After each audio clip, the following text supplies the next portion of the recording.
beautiful. That was beautiful. All right, this next panel. Are you ready for one of the most prolific actors and one of this man right here? Remember Breaking Bad? I'm sure we all remember Breaking Bad. Gus. You don't want to mess with Gus. One of the most memorable characters on television among a plethora of other credits. This phenomenal actor, you are going to get to meet him live and in person right now. Are you guys excited? Well, let's bring him out. Ladies and gentlemen, it's time for our spotlight on the one, the only, Giancarlo Esposito! Give it up! Woo! Yes! Yes! Wowie zowie! And now let's bring out his moderator from Geekscape, the host of Geekscape, Mr. Jonathan London. Give it up for your panel. Yeah, baby. What's up, man? How are you doing? I'm doing great, thank you. We first met remotely. We're still in the middle of a pandemic, but LA Comic-Con was gracious enough to have this remote online Comic-Con. Does anybody remember that? Giancarlo was a guest, and we got to meet and talk over Skype. How about that? But now we're not Skyping. Now we're here in person. Now this is real. So happy to be back. Absolutely. Let's talk about it. I do want the, forget it. Well, I do want the audience to ask a couple questions, but mainly, like, the thing that fascinates me about you is your journey. You know, you've been working with everybody, and we talked backstage about the, like, Spike Lee movies that you did, and I know we're gonna get to Mandalorian. I know we'll get to Breaking Bad. He's in a video game, Far Cry 6. We'll talk about the pop culture stuff, but I want to talk about some of the people like Michael Mann that you worked with coming up as a young actor, and what you picked up from there to lend itself, to help your longevity, to help you like duck and weave through a career that can be tumultuous and disheartening at times. You know, it's not easy being an actor. When you love what you do, you never work a day in your life. And I've had some really great opportunities to play some great characters. You mentioned Michael Mann, who is an absolutely phenomenal filmmaker. He is an artist, and he started by painting, which makes me think a lot about Comic-Cons and all the great artistry that exists here. All the folks in Artist Alley who, you know, film is a series of frames, a series of pictures put together. That's how we make television and film. But it all stems from artistry, from doing a painting, from doing a cartoon, and putting all that series together to create an idea and a story that's behind it. So I love working with Michael, and I feel like he's very specific in the way he sees things. So, you know, life is a vision. Like, if you wake up in the morning and you go, like, I'm the kind of guy that goes, okay, I'm gonna do this, this, this, and this. I may miss a few things in between, but at least the path and the route is planned out in your consciousness. That's kind of how you make TV and film. That's kind of how you envision, you know, coming to a Comic-Con, putting together your Darth Vader costume, right? You think about the pieces that go into doing it. And so what I love about Michael Mann is that he has a vision. And if you have a vision, you become a visionary, and you're able to work for yourself and do things that you love to do because you're steeped within creation. And that's my description of Michael Mann. Very specific in his details. But you grew up, your parents were both creatives. They were both performers. And what did you take from them that led to that ability to kind of lay the railroad tracks to a creative life? The ups and downs to it, to be able to weather the storms. And I think you've passed that on to your kids too. Your daughter's directing. I certainly tried to. My mother was an opera singer, came from Alabama, went to Italy on a Marian Anderson scholarship. Marian Anderson was a very famous, one of the first African-American famous opera singers. Yes, absolutely. And she went to Milan, to Alla Scala, an opera house where my father happened to be working as a carpenter. And so what I learned from them was that the music of the art form, that life and what we do is musical. It has a rhythm, it's energetic. And so from observing my mother as a singer, everything had motion, movement, and music. My father was a builder. He was a carpenter who worked with his hands. And so I learned from him how to build, how to create building blocks for your vision, your life, your career, whatever you do. You take it from the very first board and you build upon it until you have the house. So those are kind of things, when you ask me that question, I think about immediately, because somehow, even though it wasn't explained to me that way, it's how I've lived my life. Piece by piece, block by block. And there are creatives here in the crowd. And I think that as a creative myself, we always think about like that final piece, like, oh, I'm going to be in a movie, or I'm going to write that book, or I'm going to put out the best-selling comic that'll get adapted into a million things in a video game. But we're always thinking about that later goal. Working back, like, you're telling me that it's that next step that is the most important, more important than that last goal. It's not, you know, I'll say this, because we just lost Stephen Sondheim, a really wonderful lyricist and musician, writer, at 90, I think he was 91 years old or 93 years old.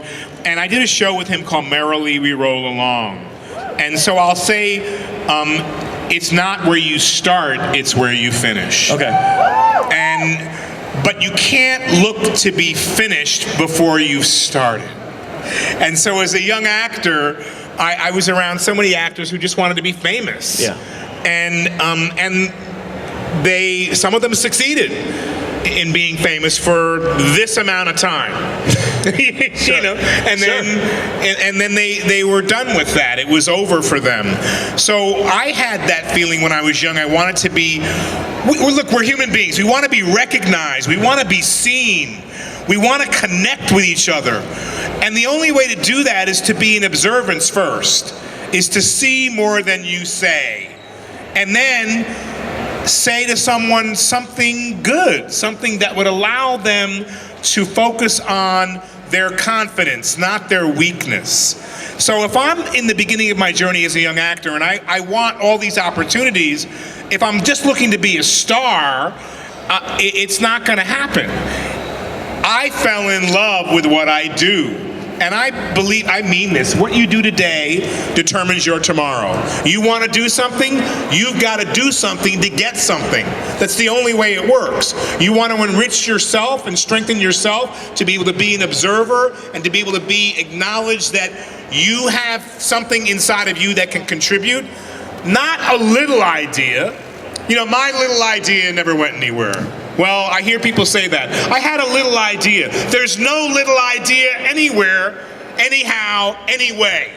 Any idea is an idea that is huge, it's large, it's contributory, it's something that will advance you. So for me, every day, as an actor, you audition a lot.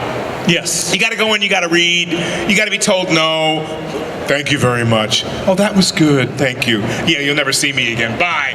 Right? And I realized that I started to hate auditioning until I realized that auditioning, I hated it because I wanted to get it. And I was trying to see the end.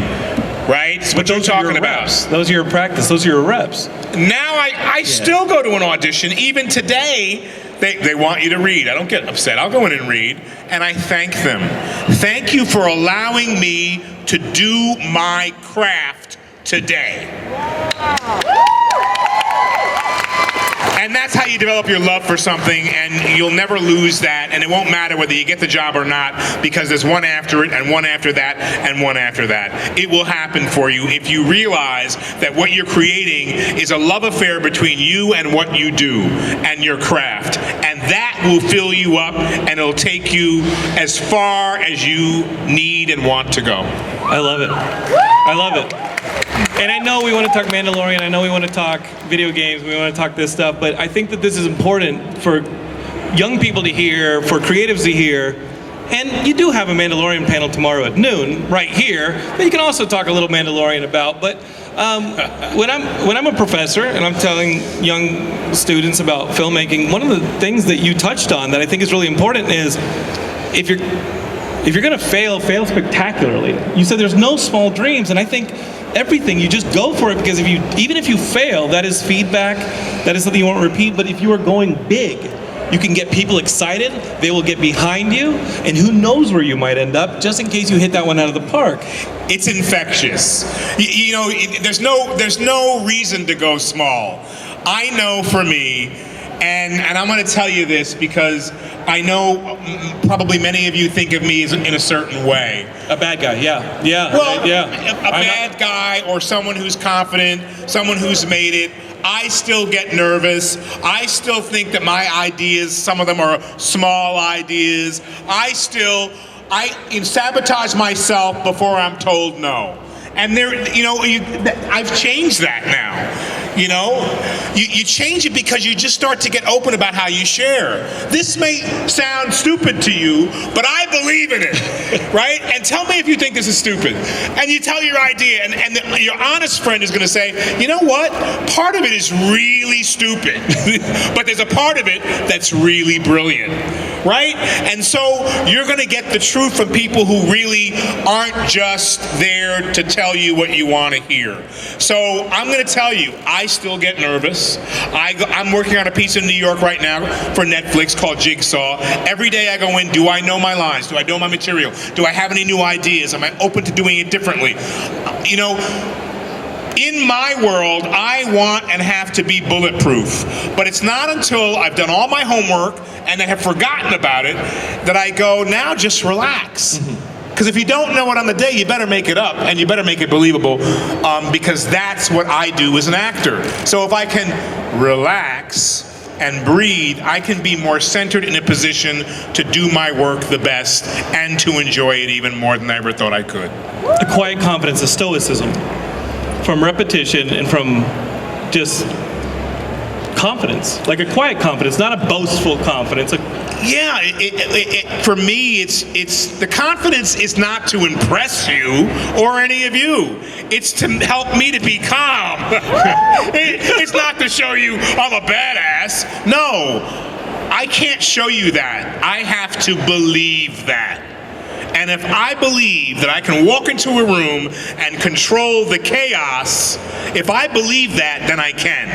If you believe that what you do is contributing to the bigger circle of what life's about, because I believe that what I do brings joy to some people. I believe that it also pushes some people away when I'm playing a bad guy. I believe that it also allows people to see a part of who they really are.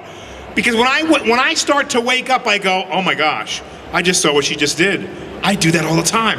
I hate myself for doing that. That was a great example to see what I don't want to be, right? We're all challenged by what we see, hear, feel, and then do within our interaction. And so if you start your day by allowing yourself, here's confidence. Today is going to be great. I don't feel so hot this morning, but that doesn't matter. My day is going to be great. Visualizing, speaking, verbally, creating what you want your life to be.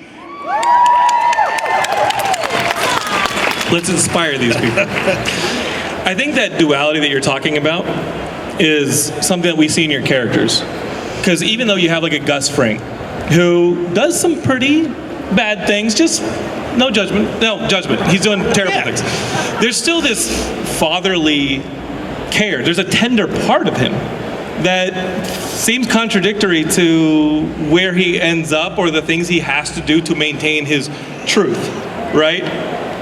How do you balance that, and what do you pull from yourself to put into a character like Gus Fring or Moff Gideon, who, again, has this tender, like, you care. Whatever you care about it in a tender, fatherly way, but you've got to break a couple eggs to make the omelet you need to make. There's no doubt about it. I think that, I really found something when I found how to create Gustavo Fring. I didn't want to play a stereotype. I wanted to play someone who lives next door to all of you. who, I mean, that was my inspiration. I was inspired from one line that Vince Gilligan wrote called hiding in plain sight. And I started to think about that. And I started to think about my neighbors around me. Do I really know what he does? Do I really know what she does when she goes to work? And I started to think about masks. Like, we all wear masks. We put them on and take them off when we need them. Well, hopefully you keep them on. Yeah, you keep yours on. Keep them on. As soon as we're off stage, we'll put them back on. The mask of self. You represent yourself a certain way when you're around your parents, when you're around someone who might be able to give you a job or produce your movie. You act differently because you want something, right? Yes. So when do we get to a point where we represent ourselves for exactly who we are, because there's nothing that we really want or need.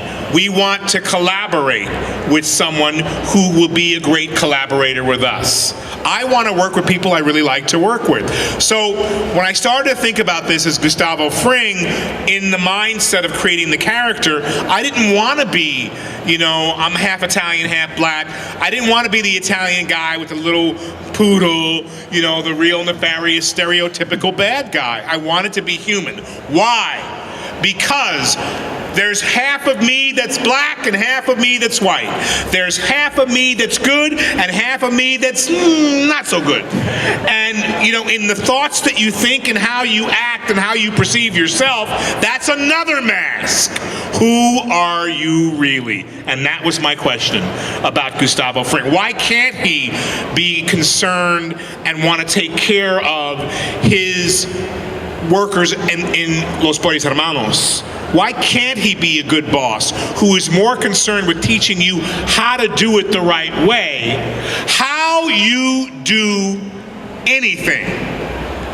How you do anything is how you do everything. Think about it. I gotta put that in my notes. How you do anything is how you do everything. Down to tying your shoes, down to saying good morning to yourself when you wake up, down to self-love and self-care. I'm good. All of those things are really important because we, in our world, we want it from the outside. But you got to give it to yourself as a gift from the inside. Otherwise, it never works. So with Gus Fring, I gave him the gift of being human, of not trying to take the easy route and play a stereotype, but to play a human being who has both dark and light. And what are we striving to get to? Most of us are striving to get to the light. Some of us spend some time in the dark to work out our personality issues that need to be looked at. Not by Jonathan London. You can look at him, you can judge me, or you can look at him. But by me, I need to look at that, right? Honesty, integrity, morality. I need to look at it for me because if I keep holding on to that, I'm not going to have a good life. I'm not going to work through the issues I need to work through to be a good actor. I'm not going to be able to create a character honestly if I keep wearing that mask as opposed to this mask. It's hard to lay yourself bare for people to see. But when they see who you really are, guess what? They're probably, more than likely, most guaranteed will like what they see. Because something that you're giving off will interact with something that's inside of them, and it will create this explosionary experience that allows you to see, hey, I can do it too. You can love yourself, be yourself, and be true to yourself. That is alchemy. It's this combination of two disparate chemicals that become, it's 1 + 1 = 3. Exactly. Yeah, and when you're taking your life experiences and someone else's, a stranger's life experiences, you just need that common thread, but you can't get it if you don't show the bravery of vulnerability. That's right. Why do people come here dressed crazy, man? Crazy. I'm looking at people going, wow, not like you look ridiculous. Did you make that? How did you do that? You look phenomenal. That's why I love coming to Comic-Cons. People are free. They're owning it. They're free to play. They're kids again. They bring their kids. They're not so serious about life. They're able to be not embarrassed by the crazy costumes that they're wearing because someone else maybe wore that costume before them. I see so many people here who build and make and wear original costumes, and I go, what are you? Well, the idea came from this and it morphed to this, and it's just, I'm a mishmash of this and this. That is courage, it's bravery, it's wonderful to be able to show who you really are, or who you want to be, or who you want to be today, who you want to play like. That's why I love coming, because there's so much freedom and so much, how do I say, creativity, and so much inner courage that it takes to step out and be who you want to be within this setting and own it and love it and have so many people say to you, wow, you did a great job. Be interested in each other.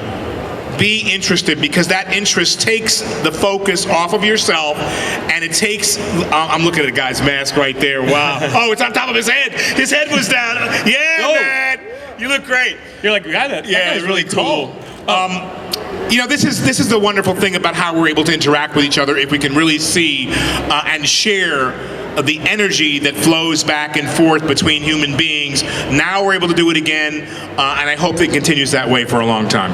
Well, everything you say gets an applause, because expect this. We need you to write this. You need to write a book. We need to read this book. Okay. Maybe a comic book. But we need this knowledge like 24/7. I have one last question. Absolutely. It's kind of personal, but Okay. we're talking about personal here. It's not for you. Okay. Can you help me propose to my girlfriend on stage right here at LA Comic Con? Is that something we can do, like a Comic Con exclusive? Can we do that? Can we have Miss Heidi Cox come up on stage? Wow. This is a woman who used to sign at my booth here at Comic Con. Right over there, I had a booth for a long time. She would come and sign autographs. She's an actress. And I was like, I kind of like her. So she's here now. She's actually making her way up on stage, and I think I'm going to get right here, and I think with your cheers, with your applause, we're going to do a Comic-Con exclusive. Love it! This is the 10th year anniversary of LA Comic-Con, but the first on-stage proposal. So we're going to do it right here with my wingman, Giancarlo Esposito, who you can talk to again tomorrow at noon, right here on this main stage with Ming-Na from The Mandalorian in the upcoming Book of Boba Fett. Heidi, come up here. Oh my God! It's all good. Oh, here we go. Oh, I got my own microphone. Is this thing working? Fantastic. Okay. I asked her to dress like Mary Jane Watson. I'm sorry. I was like, Star Wars actor, check. Mary Jane cosplay, check. Oh, hey, listen. Go big, like Giancarlo said. And why don't you step over here, Heidi? You okay? Miss Heidi Cox, everybody. We're gonna do this. Let me get the ring. I don't know where the ring is. What, you lost the ring? I think I lost the ring. I'm so sorry. Hold on, sweetie. It's got to be here somewhere. It's got to... Wait, check all your pockets. I'm checking them, dude. Wait, no, did you... What? I can't find it. I honestly can't find it. Do you have it? In between there... No, I had it pawned. Oh! He is a bad guy. No, I thought I... You put it in that pocket. Yeah, I don't know. Hoping to pay a lot for it. I did not. What you got? Is he gonna propose to you? Embarrassing.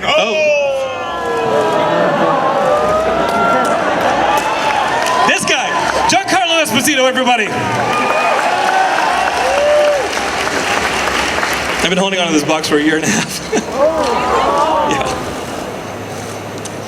You used to sign in my booth right here. Miss Heidi Cox. In front of LA Comic Con and Giancarlo Esposito. Esposito. I told him Esposito. I love it. You taught it well. You pronounced it great. Star of The Mandalorian and Far Cry 6 out now. Multiple platforms. Whoa, I dropped it. Will you marry me? Yeah, duh. Of course. What am I doing? Oh my god.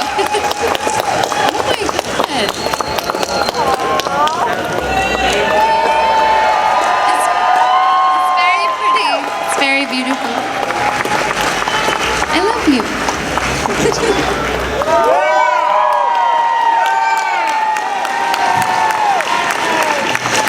Giancarlo, thank you. You're so welcome. Thank you so much, dude.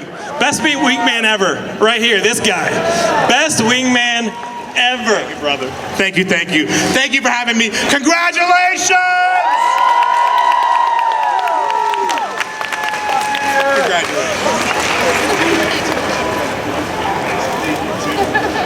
All right, everybody, I think that is our panel. But you can catch him again tomorrow at noon, right here with Ming-Na. Thank you.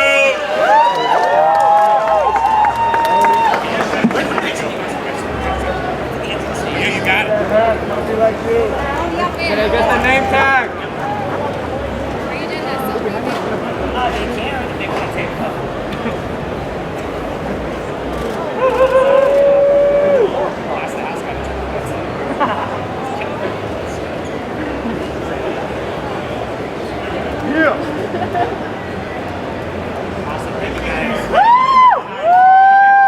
Hold it up.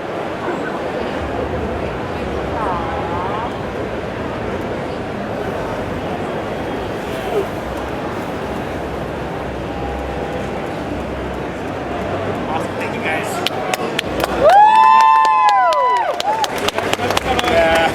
Can I get the name tag? Can I get the name tag? Guys, how are you? Yeah, fuck you. Oh, I love it. You look great. Can I get the name tag? Come see me. Come say hi. I will not. All right. All right.